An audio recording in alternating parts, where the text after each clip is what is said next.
Hey everyone, welcome back to my channel, Tutorial Lore.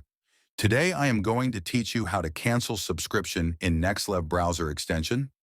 First of all, you don't need to go to the official website of Nexlev. You have to click on the extension and then it show you your remaining days. Currently, I don't have any subscription, so I didn't showing you the steps. Now you have to click on your remaining days. After that, you will show a manage subscriptions page. It will show you your plan. You have to look at the bottom. You will see cancel plan option. You have to click on it. Now it will show you, do you really want to cancel the subscription? Now you have to click on the I'm sure option. After that, they will give you an offer. But if you really want to cancel the subscription, you have to click on the no thanks option. Then they will give you another offer. Click on cancel plan option. Now you have to enter your email and then click on cancel plan.